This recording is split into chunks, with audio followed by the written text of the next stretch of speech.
Il y a une soixantaine de criminels dans ce livre, parmi des milliers de criminels de par le monde.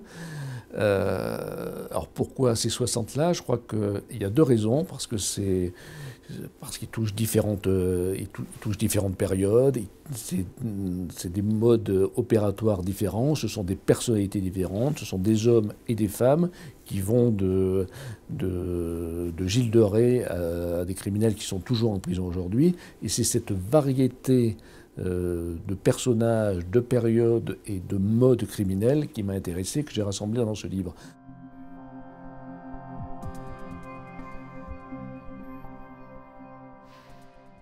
Je dirais qu'il faut parler de personnages ordinaires qui sont dans des situations extraordinaires. Je pense que le passage à l'acte et le passage au crime est un moment extraordinaire qui, évidemment, ne va pas toucher n'importe qui. Enfin, vous comme moi, il y a peu de chances qu'on devienne un jour criminel. En revanche, il y a des gens qui, parmi ceux qui sont dans ce livre-là, qui auraient pu ne pas avoir de parcours criminel et dont la vie a basculé vers l'extraordinaire le jour où ils sont devenus criminels, donc, ou le jour où ils ont assassiné quelqu'un, où ils ont commis un acte délictueux.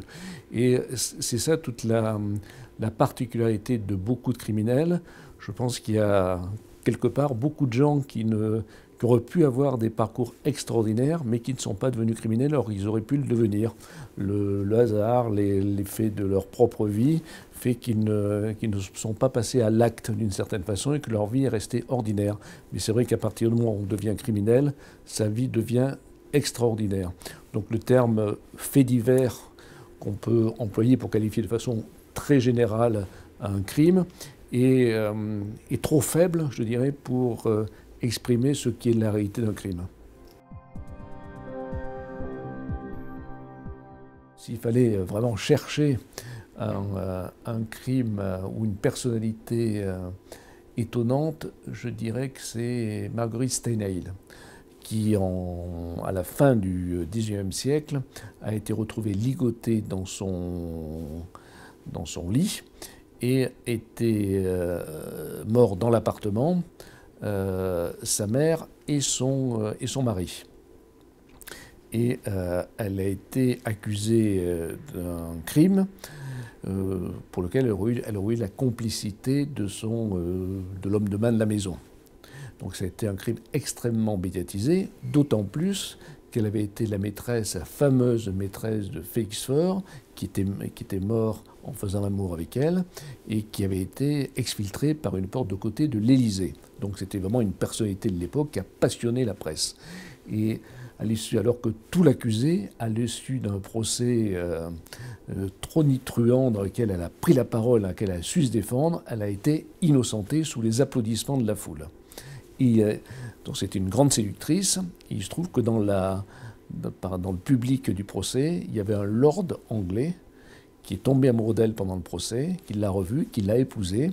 Elle a fait son entrée à Buckingham Palace en 1917 et elle est morte lady à l'âge de plus de 90 ans, en ayant oublié ce passé sulfureux qu'elle avait connu. Et je trouve qu'il y a des destins qui sont incroyables et dans ce livre, et celui de Marguerite Stenheil fait partie de ces destins assez extraordinaires que seul le monde du crime peut nous donner. Les serial killers, oui, ont toujours existé, probablement. Après, c'est quelque chose qui est venu presque dans notre quotidien depuis presque avec le cinéma américain. En tout cas, les premiers serial killers sont nés de l'actualité criminelle américaine et ensuite presque des films qui ont fait des héros, comme le Zodiac par exemple, des héros de serial killers. Le terme serial killer est un terme récent. En revanche, les gens qui sont des tueurs en série, je pense que dans l'Antiquité, il y avait des tueurs en série. D'ailleurs, dans le livre, alors qu'on n'employait pas le terme de serial killer ou de tueur en série, un garçon comme Vacher, qui avait inspiré le film Le juge et l'assassin de Tavernier, qui est un vrai serial killer, une sorte de Francis Holm du 19e siècle, qui a tué des dizaines de personnes dans un parcours erratique dans tout l'Hexagone, qui rappelle un peu celui plus tard de Francis Holm, était un serial killer et on n'employait pas ce terme-là. Donc vous voyez, déjà au 19e siècle, il y avait des serial killers, clairement.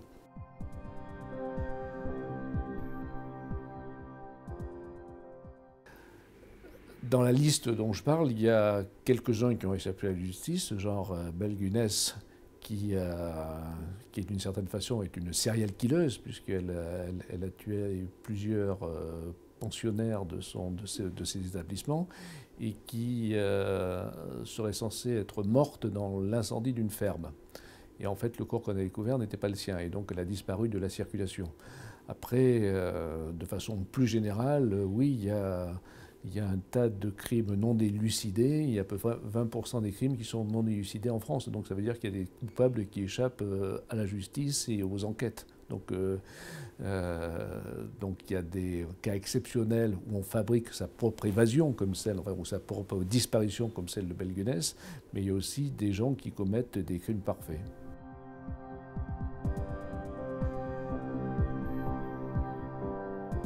Dans le livre, il y a des personnages comme Gilles Leray qui évidemment sont décédés aujourd'hui, mais il y a des assassins qui vivent encore. Certains sont en prison, genre Sobrage, celui qu'on appelait le serpent, celui qui tuait des touristes, qui a tué plusieurs touristes en Inde, en Thaïlande, etc., enfin en Asie.